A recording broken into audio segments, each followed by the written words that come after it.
What's up mga master, no? Update ko lang kayo sa inassemble ko to. Ito yung inassemble ko na mga scrap yan na laptop, no? So meron tayong mga nabili, basag na yung mga hinges, tapos yung motherboard nya, no?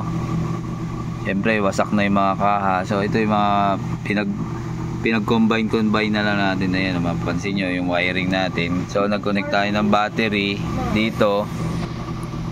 So yan mga master, ito yung battery. So convertan na lang natin yan ng battery dito papunta dito. Ayan, no? So ayan, convert natin. Ito yung connection ng battery, no? Ito dati niya ng fan yan. Mapapansin nyo mga old na yan, no? Tapos yan, nag-upgrade lang tayo ng memory. Ito built-in speaker niya, nilagay lang natin.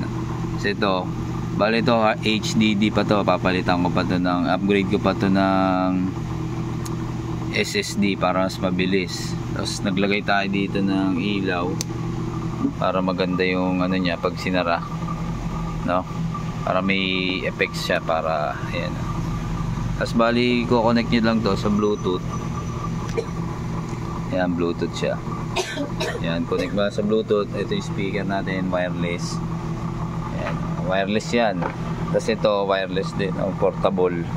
So wala nakasaksak dyan kundi yung mouse lang. Ito yung mouse, no, mouse lang yan. So try natin mag-play ng music. Dito tayo, video okay. Ayan. Ayan, iyan na lang natin full screen. Ayan na.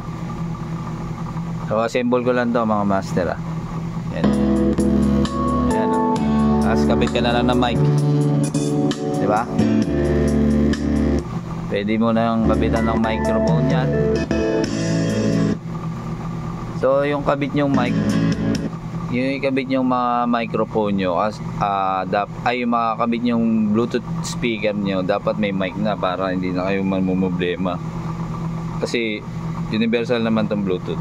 So ito lang, papakita ko lang sa inyo yung assemble ko. Hindi ko na pinakita yung buong video kasi kaya matagal din gawin yung fiber, no? So ito fiberglass, kinat ko lang. Tapos puro tape lang yan. Yan na. Ito, nilagyan natin ilaw. Pwede nyo patayin ilaw. Alright. Para tipid sa baterya. Kasi yung battery nya is 11.4. Ayan, pinakatagal na itong battery na to is 3 to 4 hours, no? So charge nyo lang siya pagka nalobat. Yun lang mga master. Okay, shoutout sa lahat dyan mga master. Ito, mga ganito lang vlog natin ngayon kasi nag-uumpisa ulit tayo sa vlogging. Alright, play na natin siya. Hindi siya touchscreen. Bale ito pala, nilagyan ko ng fiber para kahit mapukpukin mo siya, ayan, no? Hindi siya mababasag, no? Kasi itong ano natin, itong fiberglass, matibay ito, kahit para in case na mabato or mabagsak yung unit, hindi siya basta mababasag. Yun lang mga master. Alright.